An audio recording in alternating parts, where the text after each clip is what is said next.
out to their loved ones, Sarah Milgram and Yaron Lashinsky.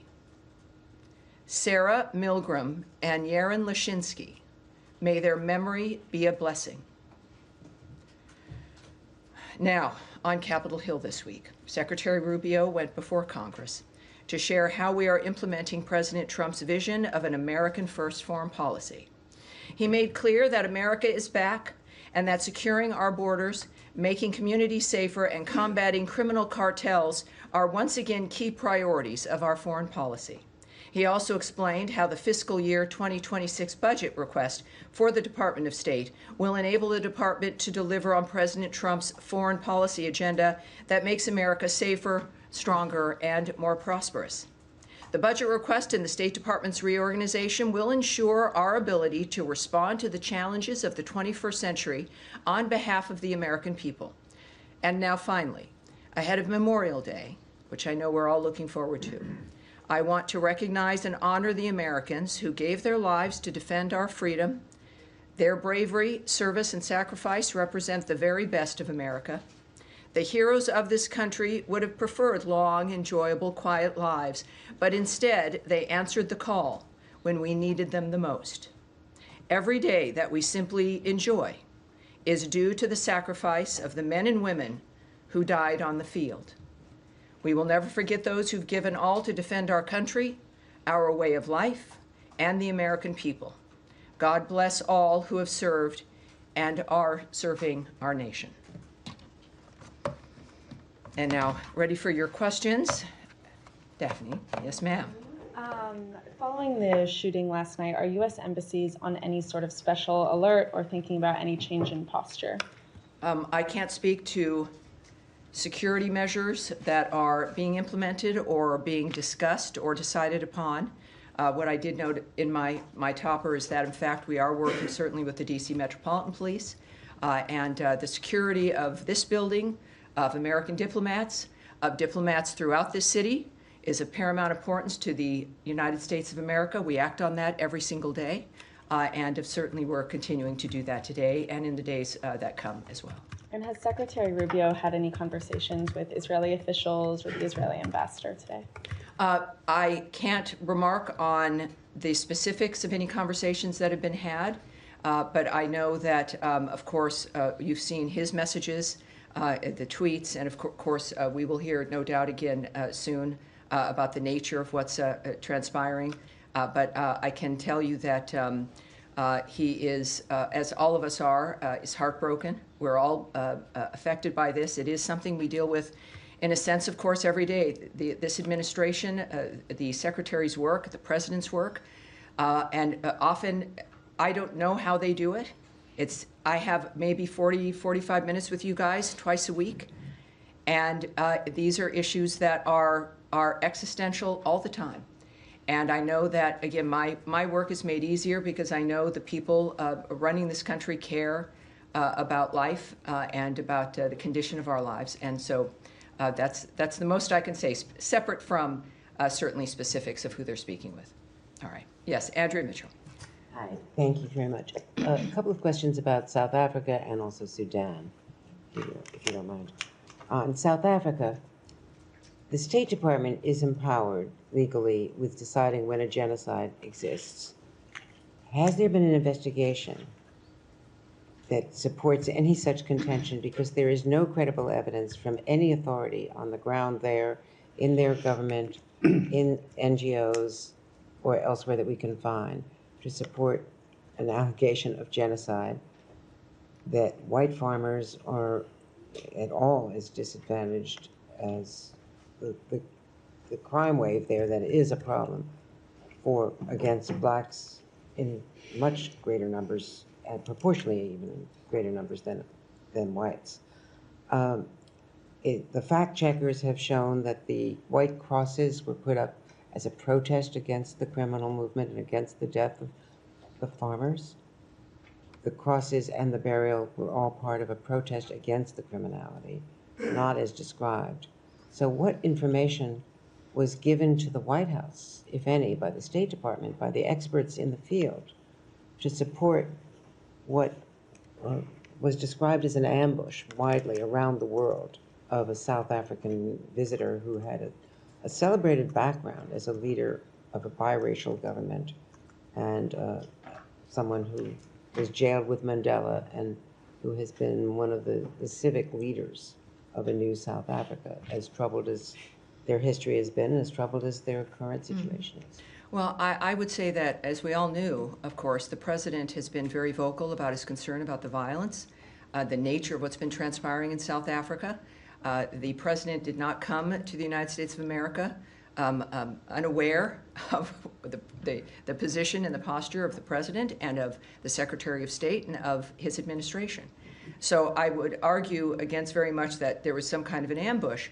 South Africa also has been facing a dynamic where there's been regular criticism, ranging from not just the collapse in some ways when it comes to the violence in civil society, but then the referral of Israel with the ICJ for the issues of genocide while ignoring Hamas, cozying up to Iran, the general choices that they've made. In the meantime, also, of passing a law that has allowed them to take property, to possess property of white Afrikaner farmers with no reason. One element is equity. And so when you're passing laws like that target a group, ostensibly sending a message to the population that these people have a price to pay, there's something that they need to be doing, that they deserve to have their land taken, combined with the chance of kill the Boer, the massive rallies where encouragement of violence is prevalent and is at the core of it, in addition to the associations South Africa and its president have chosen to make, like with Iran, and their actions against Israel. It creates a picture that is worthwhile having a conversation in the Oval Office. And that is, I think, it is the transparency of the president, certainly both leaders aware of what the concerns have been and what the arguments have been. So I don't think President Ramaphosa was somehow surprised or shocked at the fact that we have an honest man who's in the White House who's spoken and continued to speak about violence and the trajectory of South Africa. Well, what I'm just suggesting is that the facts matter with the credibility of the president, and that as it was explained in the Oval Office, and it has been explained elsewhere, that is a minority party, a protest party that is legally permissible, but that the white agricultural minister said in the Oval Office, that's why we joined the coalition, to make sure that they didn't get into the parliament, that they don't have power. They've been, they've been opposed. In the nature of the weeds of something like that, where that individual, you saw also the larger video of the thousands and thousands of individuals in a stadium framework. And I think that what Americans in the world and what South Africans see is a movement and an attitude that is not only not punished, but reinforced, but Andrea, reinforced with a law that says, oh, those people that you're calling to have be killed, yeah, let's take their land. Who does that? Who does that in the midst of that environment? And I think that when we think about, I'm not certainly going to get ahead of the president. President Trump is someone that the world knows, says what he thinks and acts on what he thinks. But I think that it was very clear, and he's been clear, as has the secretary, about the problems with South Africa, the nature of the signals that it sends, the quality or lack thereof of life, the fact that we have taken in refugees, very basic standard of looking for asylum. They've met that standard, and it's more than just complaining. It is about acting and finding an element where we can make a difference for those people. Taking of the land, first of all, it's with judicial review when it has happened. It's not. Now let me correct you right there, Andrea, and then I'm going to move on. This particular law they tout has not even been implemented yet. That's correct. So it's not about judicial review. The law, if you have a judicial review of a law that says there is no standard, well, then you'll have judicial review of no standard. But they have not taken the land. All right, but this, and it is in part, I would argue, because of the global attention that has been placed on them because of President Donald Trump's attitude, his comments, and bringing attention to that framework in general. That is why that hasn't been acted on. And we'll move on. No, but but I think I've been clear. Yes, I think you have probably something to say. Andrea, you've had 4 questions. I've answered them. You've asked in depth. We are going to move on. Yes, sir. I'm sure others might have the same sort of question. Thanks. Yes, sir. Thanks, Tammy. 2, I think, should be quick ones on sanctions. One, can you just explain the discrepancy or apparent discrepancy between what Secretary Rubio tweeted last night on Venezuela sanctions and what Special Envoy Grinnell said? The Secretary saying that the Chevron waiver would not be extended, and Special Envoy Grinnell saying it would be. And then just secondly, on Sudan, Syria sanctions. Sure. Just what's the status of the relief that the president promised last week? Thank you. Well, I can tell you that the secretary he put up a tweet making it clear where we stand on Chevron, which is a license which is due to expire in May. And what I will speak to is not what others have said, but certainly the people who are in charge of the nature of what we're doing, and that is Secretary Rubio, making it clear that that license is going to expire. And so that's what I take my lead from is his remarks in that regard. So there's no confusion. I think many people on every issue can have a lot of opinions, but I think clearly who we look to are the people who have the power to have the impact and who make the decision. And of course, this is at the direction of President Trump as well. About Syria. Yes, it was a very exciting moment. I was in Riyadh and in the building when President Trump announced that he was lifting the sanctions on Syria. That is something that we've discussed, and many people have wondered when that would occur. And clearly the president decided now was the time. And I do know that, of course, there's a team of people who immediately started working on that, who are working on it now. There is, of course, it's worth noting that the president has some powers in the nature of what can get done, but sanctions are administered through different departments in this country. So his was a message, and certainly the order to reverse our dynamic, to remove the sanctions, which involves departments like the Treasury Department. So it is a process that will take some time, but as we know with the Trump administration, that they've sped up the train a bit. And they understand the importance of getting things done quickly, and that is the intention of getting things done quickly as they take the order from the president from that afternoon. And we're working on it. It's been a week. But I do think, because of not just the urgency, but they understand the urgency, but of the recognition of this administration, the government as a whole, of how the president works, that things have to happen and should happen as quickly as possible. So all I can say is, without a specific date, is it will be done quickly, and certainly more quickly than we're used to. Thanks. All right. Yes, ma'am. Can we go to Gaza? Sure. Secretary Rubio said in one of his hearings on the Hill that he had met with the World Food Programme in Rome. I just want to get clarity on whether this means that the current U.S. policy is for the UN's leading food program, leading food organization is like that they will remain the main food provider for Gaza, hence his meeting with them, or whether that... You're reading an awful lot into a meeting. It would be good to that you've heard more about. detail on it. Sure. Given there's a lot of reporting on heated conversations between humanitarian aid organizations, Sure. discussion over this new Gaza humanitarian foundation, and I've got one more after that. Sure. Well, Secretary Rubio visited with Cindy McCain, who leads that program. And he doesn't visit personally to shut something down. It was, from what I know, a very good meeting. I cannot share the details with you, as you might imagine. But I think that regularly we should view the nature, and certainly after the rhetoric the secretary's used and the actions that the State Department has implemented when it comes to our continuing commitment to life-saving aid around the world, and certainly food aid, is that I would have expected, since her office is in our embassy at the Holy See, that is a meeting that should have taken place and did take place. And I'm looking forward to the nature of that kind of a conversation and what can come from it. And we'll see. But it was that entire visit was very good. I think very certainly we went to the inaugural mass with the Pope, but overall it was a recognition and a commitment. Seeing this from the Secretary, being there as he is a practicing Catholic, but also knowing how each part of his work mattered and also was implemented on that trip. The nature of what the importance of Italy, the importance of the Vatican, the importance of faith, and the nature of his work in the process. And of course, that meeting was part of that work. So it's just part of looking at options?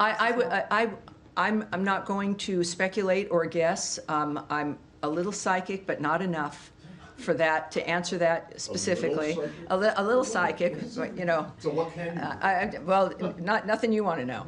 But it's don't speculate on that. But I do think because of the speed in which we work, we will all see the intention of the Secretary, the nature of what's happening with the World Food Program, and under certainly the leadership of Cindy McCain and what her intentions are as well. So Okay, we're looking just forward to quickly it. related- So you had some more. You had Sudan. Just one on Gaza Yeah, as well. Gaza, This, yes. Gaza Humanitarian Foundation. Sure. There's reporting about private security that would be used for this new foundation. I just want to understand if this administration is okay with private security personnel for a foundation like that, presumably of which they'll be armed, going into Gaza, and presumably some of the personnel for that private security would be American citizens. Just want to understand Well, presumably, what the watch out when you stance use is the on- word presumably. Watch out. I mean, looking at other private security firms and what they do, and some of us Well, you know, work I with think them. that, yes, it's good that you're concerned about security. We all are. And that's been one of the problems we've had with Gaza, is the ability to move food aid and medical aid through an arena that is not thinking as you think. They are not concerned about safety. It is about terrorists who've been keeping food aid and medical aid from the people of Gaza. And that has impacted our ability to move all that aid, the aid that we've wanted to move through, that we would do only when it was safe to do so. So our concern has been constantly about safety and what we could achieve in that environment. That's the point of ceasefires, is to have safety.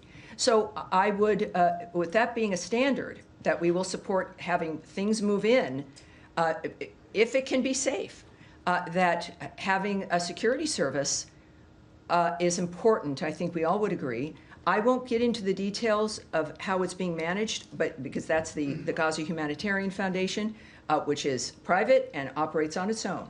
But clearly, when it comes to what one of our core elements was, which is that we support all of this, if it can be moved in safely and securely and without falling into the hands of terrorists and the people who are causing death and destruction in that area. It seems like they've structured something that can manage that is the equivalent of something that we can all agree on, and they're moving forward. So that's the story, is that we've been able to do it, we being humanity, that it's something that all of us have wanted to see, which is a movement of aid. If they use private security, You need to call them. When we speak about private security, what I look at as the story is that we've managed or expect to manage a security that gets food and medicine to the people who all of you have wondered about whether or not they're going to get it. That's my story.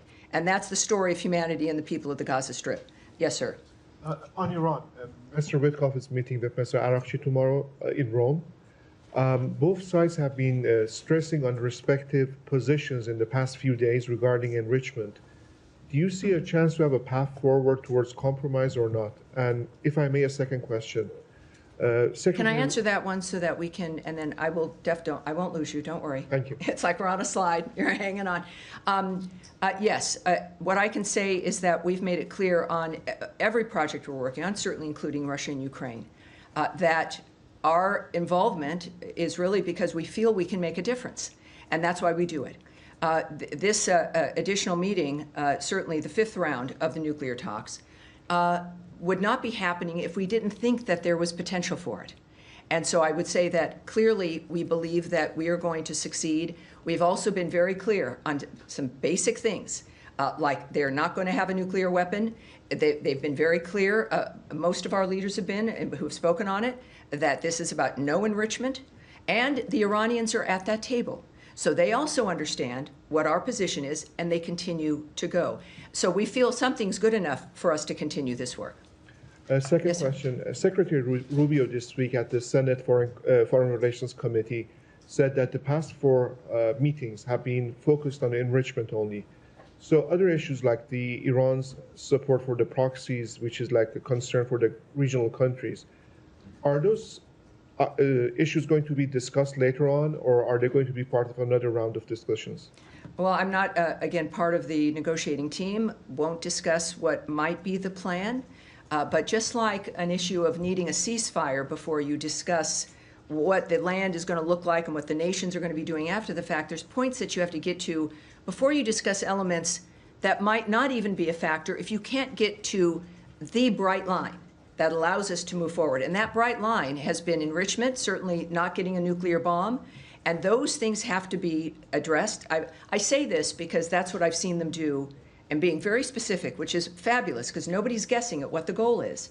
But of course, considering the generational issues involved, this is, and the president has said this about everything he's worked on, with the generational issues involved, that these cannot be solutions that last 6 months or are able to be broken in 18 months, or in 3 years, your 15-year-old is suddenly pulled into a war because now they're 18.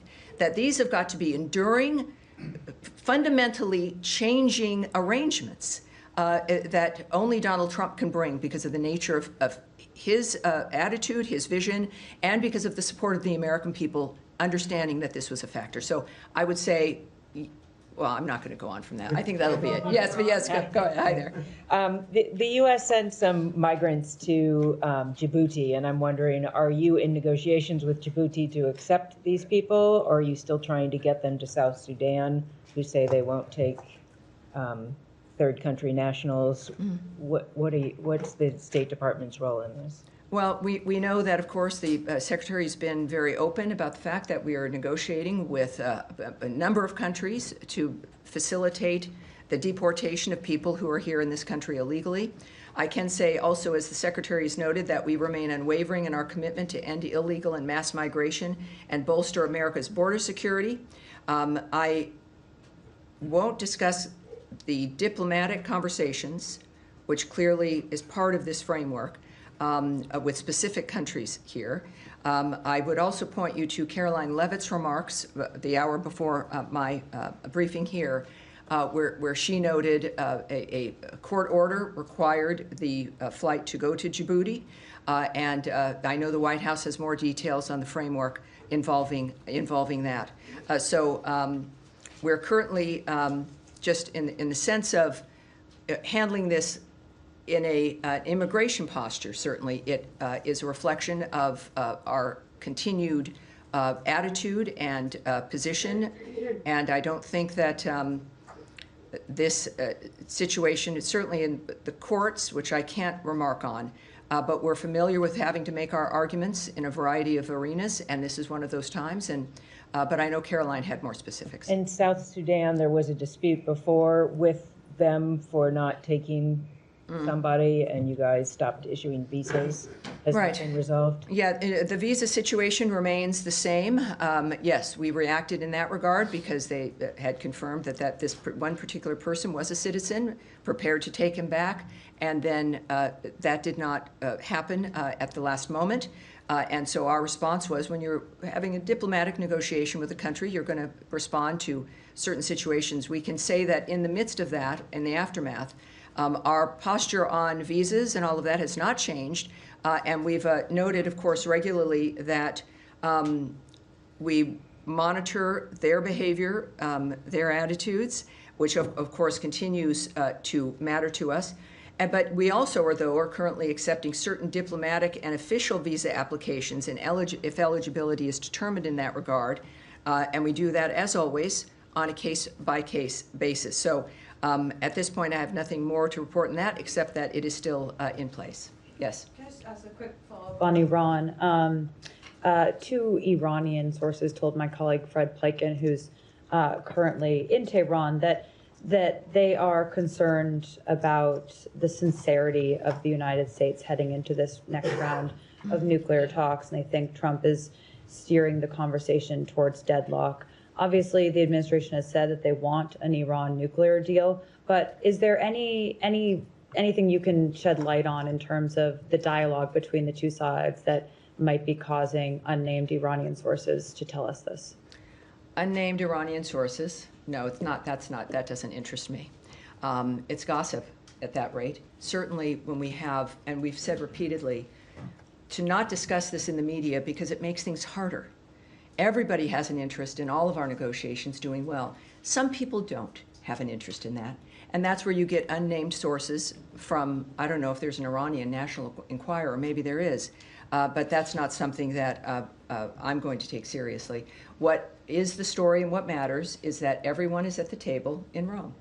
And what is the intention of Steve Witkoff going into the talks? Well, it's very clear what I've also just said a little earlier, and we've said in multiple briefings. The goal is to end the inability for them to have a nuclear weapon, to change and end the enrichment of their nuclear program and the intentions of that nuclear program. So it's a significant structural change in what Iran thinks it's going to be doing. And that's the negotiations. I think they've been very clear about what the intentions are. And just one follow-up on a different topic, but this is just coming out now from Oh, not another one. Homeland Security. No, don't Not worry. another one. Not like last time. Okay, good. But Homeland Security Secretary Kristi Noem says that DHS is now terminating Harvard's ability to allow any foreign students to enroll in the university, saying in a statement that the administration is holding Harvard accountable for fostering violence, anti-Semitism, and coordinating with the Chinese Communist Party. This is obviously a program that isn't run out of the State Department, but some of these J-1 visas are issued by the State Department. So can you shed some light on this decision by the administration? We've seen those reports, and we're looking at them, and I can't answer that immediately, but as soon as we might have an answer, I can get it to you. I'm sure that when we get our answer, we'll get it to everybody. But yeah, so I've seen those reports, and I would also refer you, of course, to DHS and to Secretary Noem, who might have more details and more answers for you. Saeed, nice to see you again. I hope it's nice to see you. Thank you. I appreciate it. Okay. Yes, sir.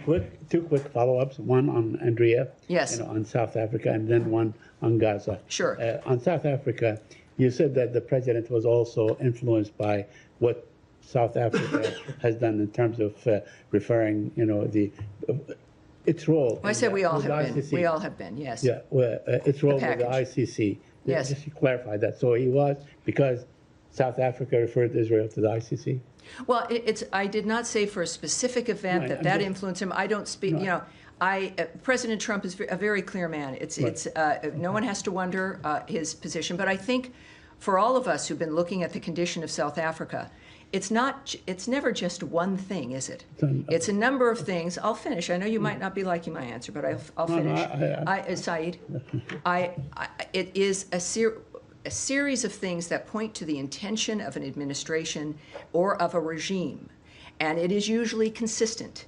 So if you're wondering about the nature of why it matters that people are at a huge stadium shouting "Kill the Boer," which are for those at home, the Dutch descendants of settlers of South Africa, and who are white farmers, combined then with the government that says, oh, we reject that, they're not part of our government, but then pass a law that allows the government to take the property of those very same people simply because they're white farmers. So that speaks to the intention of a regime, in addition to their behavior with other nations, their foreign policy, how they would view the victims of October 7th, the Jews, as those who should be referred to a criminal court versus Hamas, in addition to having a rather cozy relationship with Iran. So you don't need to be in a seminar at Stanford to understand and to recognize the trajectory of South Africa. That is the argument for those who are looking at that, again, beyond one issue. And I think those issues speak quite loudly. And very quickly on Gaza. Yes. Now, the Israelis are saying they allowed maybe 6 trucks or 9 trucks, we don't know. And international agencies say no trucks were allowed in. Could you clarify if you have the information? Have any trucks been allowed in? The number of trucks, if you know the number, and so on. And what's next in terms of figures and numbers? Well, won't share numbers with you, but what I can tell you, and you know this, having covered this situation, Right. that Israel's been honest about the nature of what it's been doing and why, as it fights for its security and in its own defense.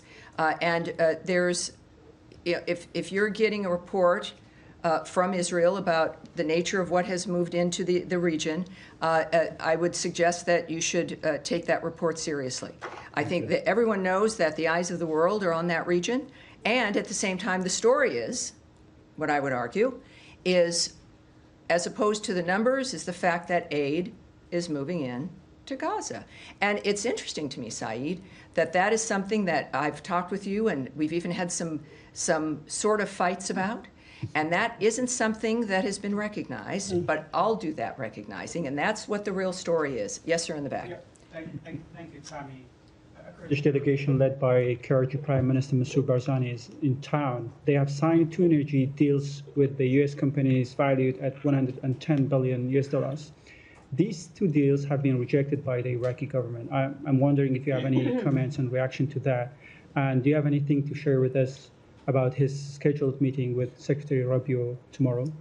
Well, I can tell you that we were pleased to see Prime Minister Barzani sign massive deals with U.S. companies to expand natural gas production in the Iraqi Kurdistan region, which will help Iraq harness its own domestic resources to become energy independent, which we've, again, talked about. It's really great. We've talked about these things. Often I can't give you answers. We don't know when it's going to happen.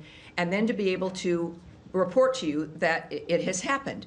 And that is a key administration priority. And being energy independent is obviously a major national security issue.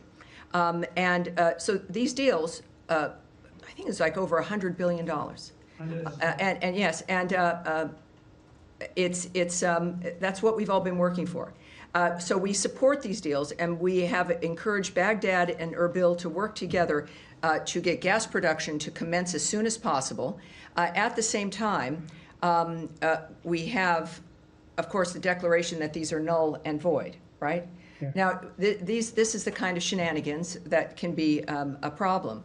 But we also know that, I'll give you a sense of our relationship with Kurdistan. The Kurdistan Regional Government Prime Minister and his visit to the United States signals our desire to strengthen the U.S. relationship with the Iraqi Kurdistan region. And as you've noted, Secretary Rubio will meet with KRG Prime Minister Barzani to discuss expanding trade and investment between the United States and the Iraqi Kurdistan region. He has also stated, Secretary Rubio, that we support the Kurdish autonomy and the U.S. companies doing business there, and urge the government of Iraq to respect this economic lifeline that is necessary to prosper and succeed. We believe that U.S., Iraqi, and Iraqi Kurdish interests are best served by having a strong and resilient Iraqi Kurdistan region within a sovereign and prosperous federal Iraq. Thank you so much. All right. Yes, sir. Yes. Issue. Well, I won't have much more, but you're welcome to do You it. deferred to DHS, but in a Sure. bigger picture, presumably the United States wants to attract the best and the brightest insofar as foreigners, students, immigrants. And these top-tier universities are one of the most prominent ways to do that. So do you think prohibiting Harvard to enroll foreign students kind of gets in the way of that goal? Well, again, I can't speak to Secretary Noem's plans and strategy and her decision to implement this. What I would argue is that we have an interest as a nation, as President Trump has spoken to quite often, that we have an interest as a nation for these universities that are supposed to be the gold standard to actually deliver people who are educated and can function in society and on campuses that encourage a learning environment as opposed to one of left-wing activism, where you have individuals leaving the university level in this country as our rates are declining when it comes to comprehension and reading and a whole host of other things, that it has to be more than just a label or a brand. It has to deliver results for the families that do pay a lot of money for it. And I think that there's a point, as you've seen, I think it's obvious from the Trump administration, with the federal money that flows into those coffers and the nature of the kind of talent. You can speak about foreign talent. Let's speak about American talent. You've got a wonderful kid who's done very, very well, and then you send them to Harvard, and a kid comes home, and you don't even recognize them. And they're definitely primed to be a fabulous left-wing activist, but they're maybe not going to be able to get a job.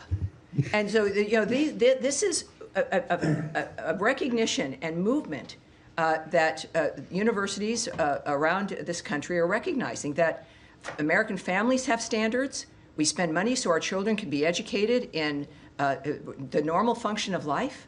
And we get kids back who have not received the kind of education we expected.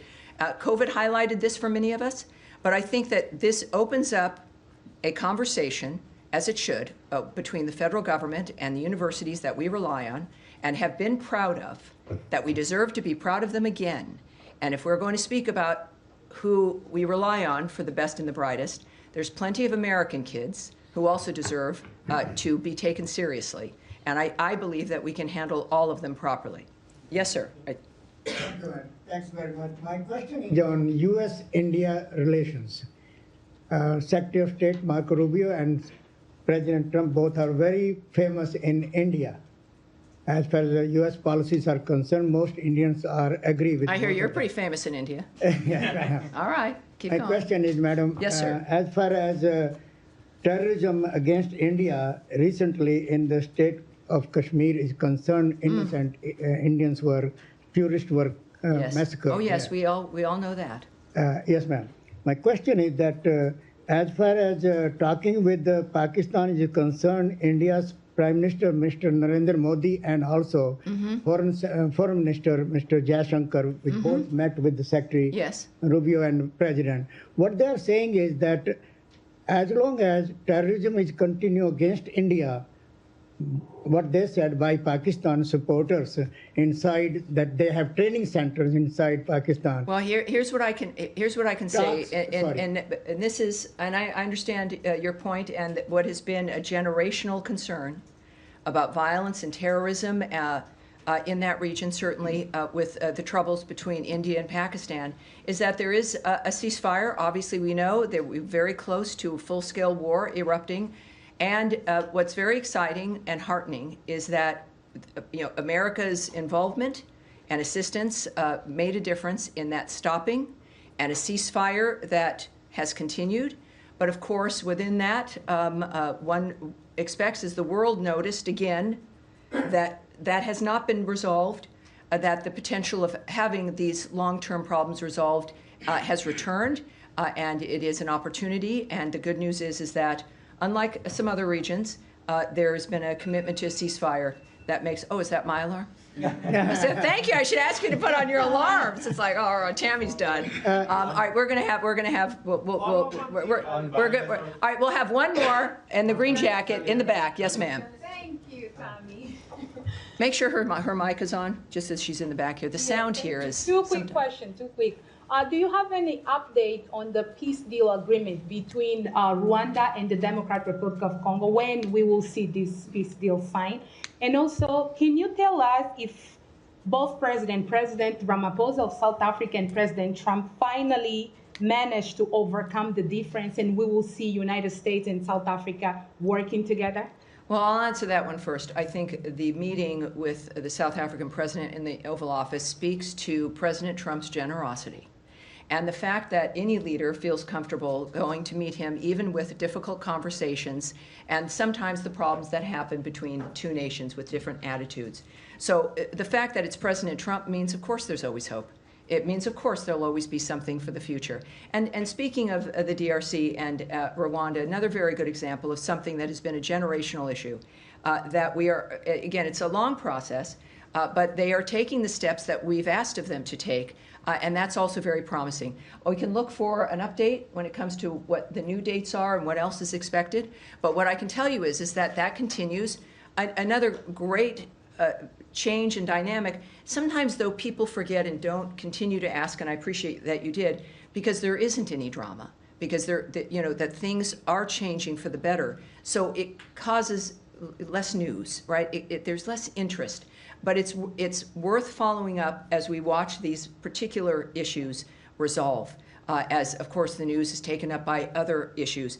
But this administration is committed across the board to peace and prosperity, and it seems the world's giving them a lot of chances to act on that. We do one more? One more. Yes, sir.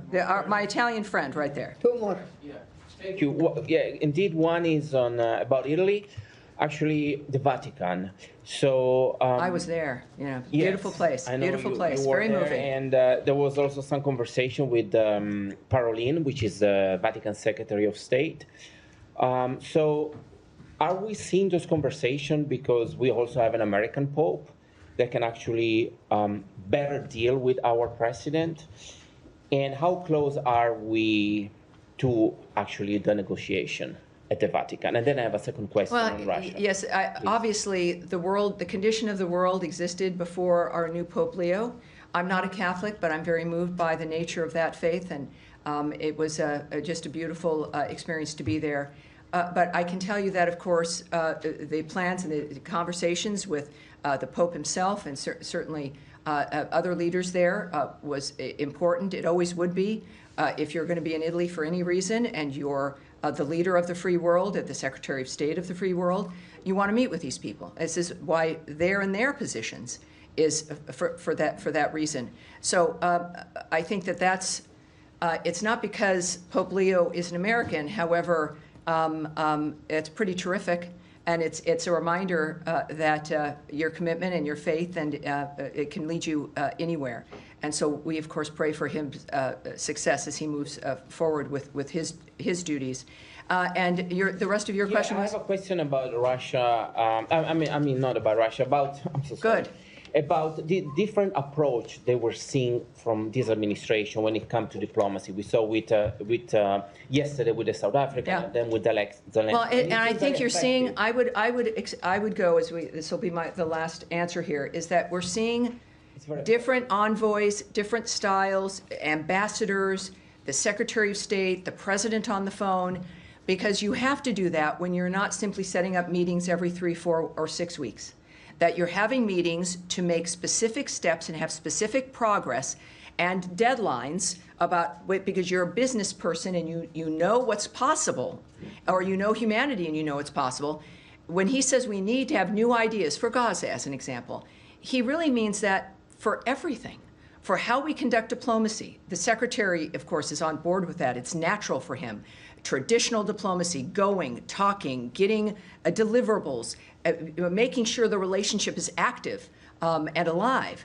And that is how you bond, you make friends, and your relationships with other countries are better. So the Secretary operates in that fashion. But yes, there's a huge difference in that we are on, well, certainly we have now, 3.5 years? You have people who want to make a difference. It's not just having fun in an office. It's changing people's lives for an endurable period of time so that our generation, I'm seeing some younger people in this room, of course, always, but for our generation, my generation, that we can think we did everything we could and have had some success in making things better. That's the Trump administration. That will be its legacy, and it's an honor to be here. And thank you all very much. I appreciate it. I'll see you on what is today? I'll see you on Tuesday. The trip. It's like, oh my gosh, I thought I was waking up in a hotel today, but I wasn't. Thank you. Thank you, guys. Thank you. Great to see you. Appreciate it. Oh, here comes Matt Lee.